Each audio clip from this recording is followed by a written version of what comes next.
Bé, com no sé si us haureu fixat, he posat aquestes tres ponències juntes perquè van a l'entorn dels anys que es podia viure a aquella època i els anys que podia haver viscut en Colom. En Francesc Magrinyà ens parlarà d'una expressió que és molt curiosa, que Andrés Bernaldez diu que en Colom va morir en senectute bona.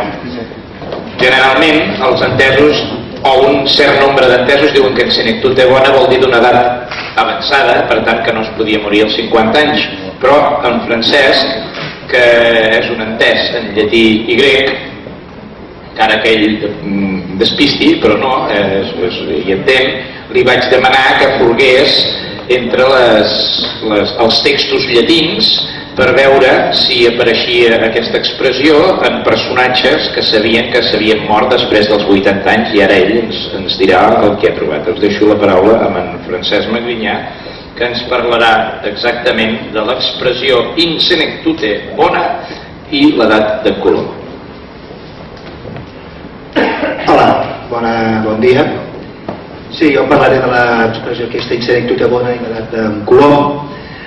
Llavors, a veure com m'enfoco aquesta meva ponència, aquesta meva col·laboració. A veure, l'he enfocat de dues maneres.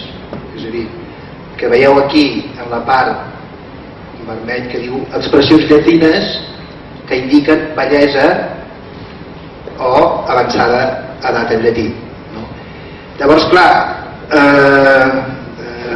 jo em vaig informat per la meva banda a veure si podia trobar un llibre que parlés sobre aquest tema, i realment no l'he pogut trobar.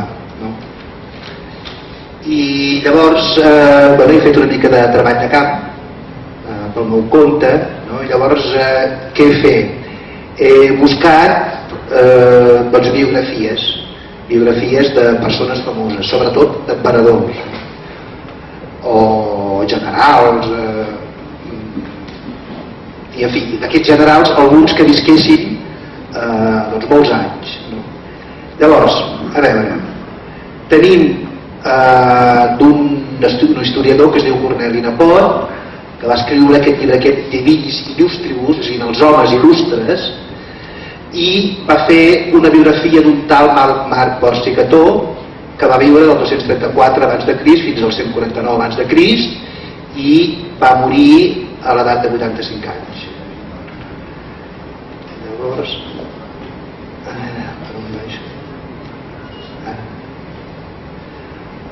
llavors, hi ha aquesta expressió quid quiterannos octoginta usquat extrema maetatem ab adolescentia rei publica causae suscipere inimicitias non destiti. És a dir, la traducció: fins al voltant dels seus 80 anys, des de l'adolescència fins a l'edat més extrema, no va deixar de suportar odis per motius polítics. I remarco ad extremam aetatem, no? És a dir, l'edat de bellesa, doncs, l'expressió que indica edat de bellesa molt gran, doncs, aquesta extrema, en el cas nominatiu, extrema aetas, i aquí en aquest cas ad extremam aetatem. Bé, hi ha un altre personatge, també una altra persona biografiada per aquest senyor, per aquest Corneli Nepot, que és un tal Titus Pomponiàtic, que va viure del 109 abans de Crist al 32 abans de Crist. Aquest senyor va viure 77 anys, trobem l'expressió ad extremam senectutem, no cal que llegim el text en llatí, anem a la traducció directament, diu d'aquesta manera: després de complir 77 anys i haver arribat a una gran dignitat, encís i fortuna, fins a la bellesa més extrema, va aconseguir moltes herències amb cap altre mitjà si no és la bondat. Per tant, doncs, tenim la primera, la de més amunt, que és ad extremam aetatem, i la segona, que és ad extremam senectutem. Va, a veure, anem ràpids. Llavors, tenim un altre historiador. Si abans teníem aquell Corneli Nepot, ara tenim Tàcit, un historiador segle II, segle I, II després de Crist. i va escriure doncs, sobre la família, la primera família dels emperadors, la família del Cèsar, de l'August, etc.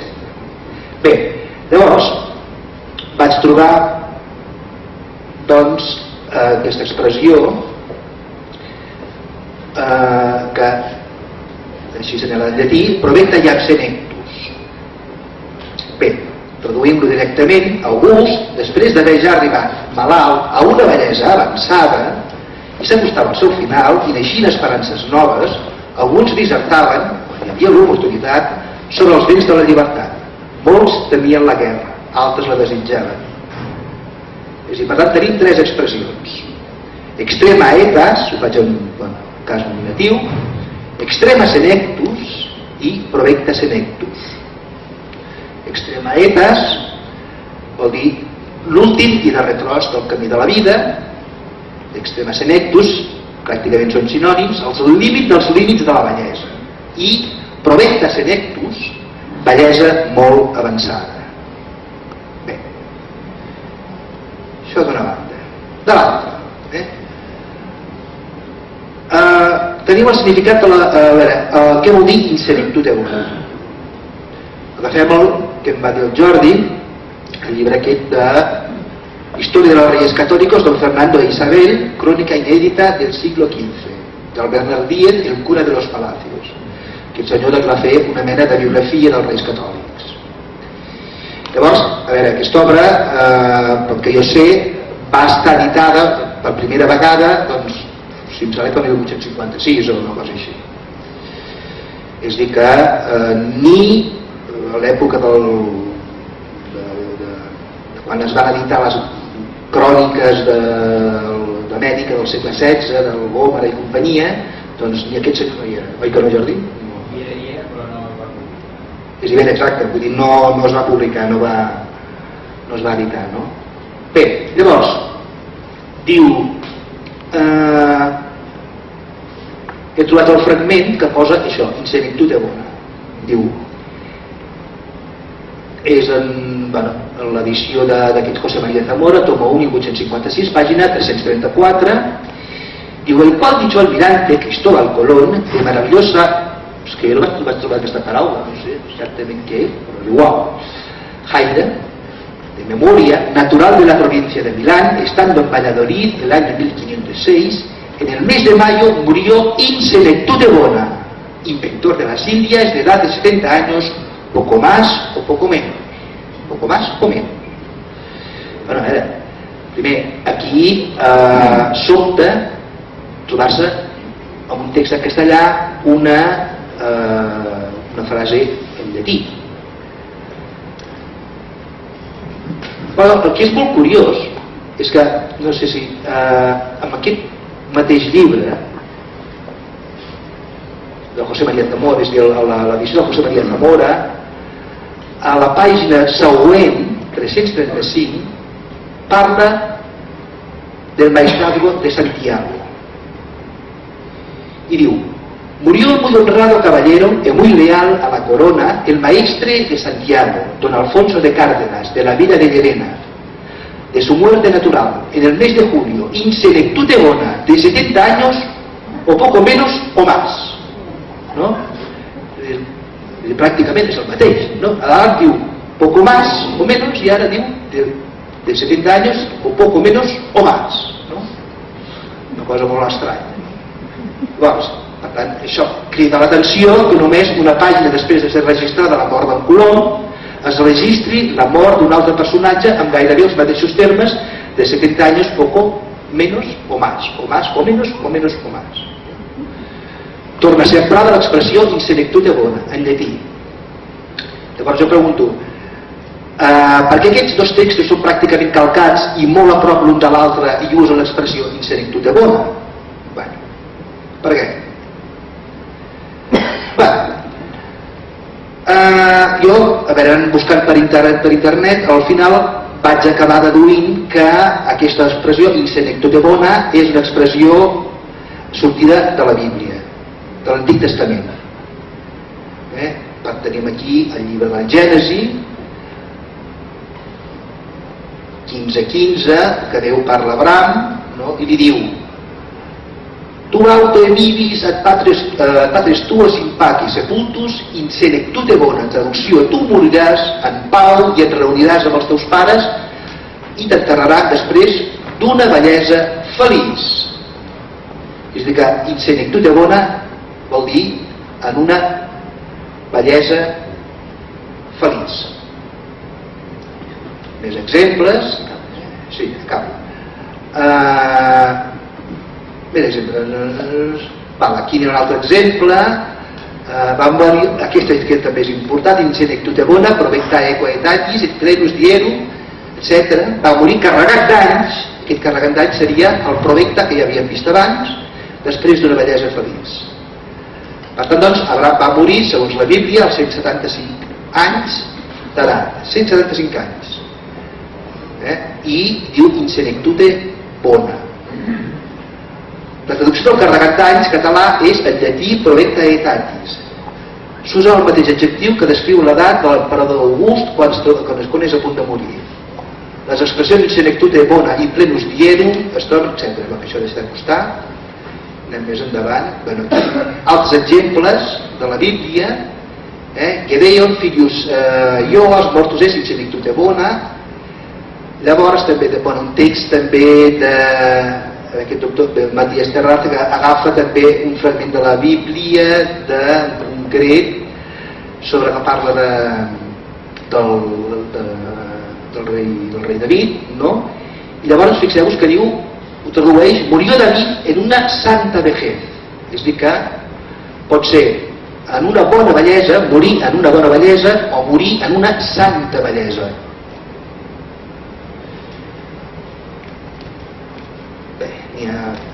Llavors aquí poso que és la gesta comitum parquinoniensium de morti dicti domini Jacobi regis, i de la mort del rei Jaume I.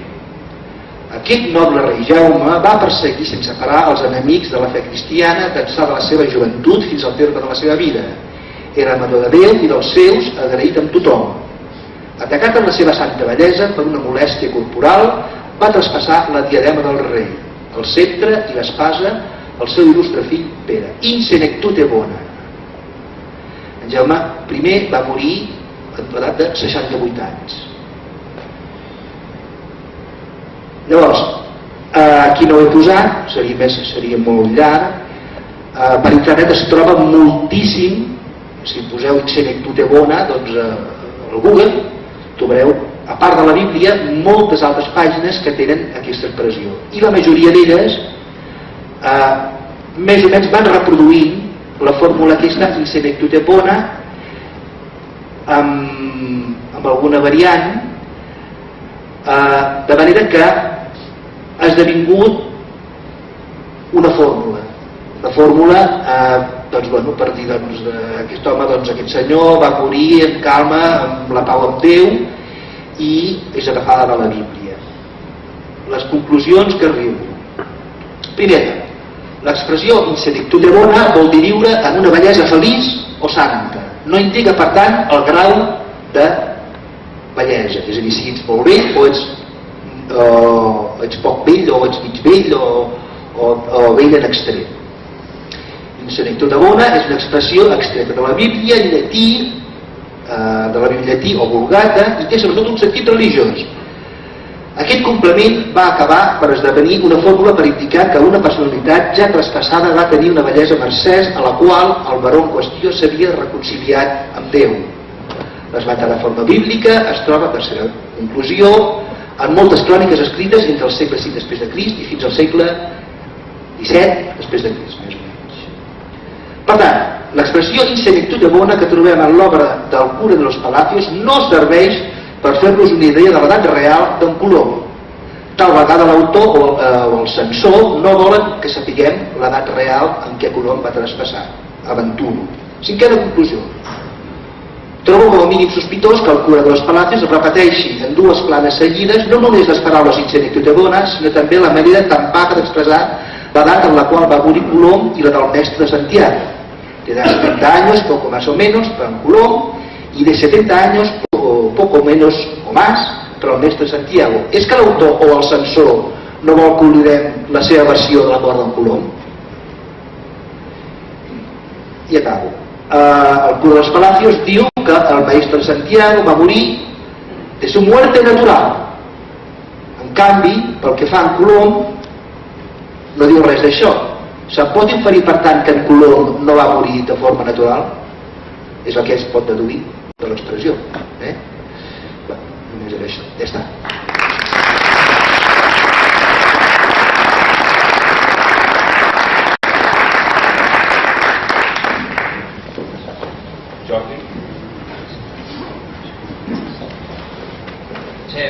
A mi em sembla que hi ha una conclusió que no has posat, que és que mor vell. Mor vell, tu dius que no sabem si la bellesa és extrema, no sabem si és molt extrema, no sabem, però mor vell, no? Doncs posa-li aquesta, No, perquè el Colom genovès mor als 50 i tants anys. El que vull dir és que amb l'expressió aquesta no podem saber. No podem saber si és molt extrema o no la bellesa, però el que està clar és que mor vell. No, de tots els exemples, el més jove... Mor vell, segur, no sabem si és molt vell, gaire vell o poc vell, però sí que mor de bellesa. No? Això és una mica l'important de totes aquestes reflexions. Està bé això que jo no havia caigut en aquesta anècdota bona que quedés indefinida l'edat, aquesta també és interessant i podem incorporar-la, però el que està clar és que mor vell. No sabem si gaire, molt o gens. No, però clar, és que l'expressió aquesta no podem acabar de dir si és 65, 75, 85, 95 o 100. Però doncs és entre 65 i 100. El que no s'acorda gens amb el Colombo genovès, que moriria als 50 i tants anys, que això no ha sigut mai bellesa extrema, ni mitjana, ni... No. Una mica el sentit d'aquesta ponència era mostrar que en Colom mor amb una edat determinada per la bellesa. Bé, gràcies de tota manera i ja en traurem les conclusions corresponents.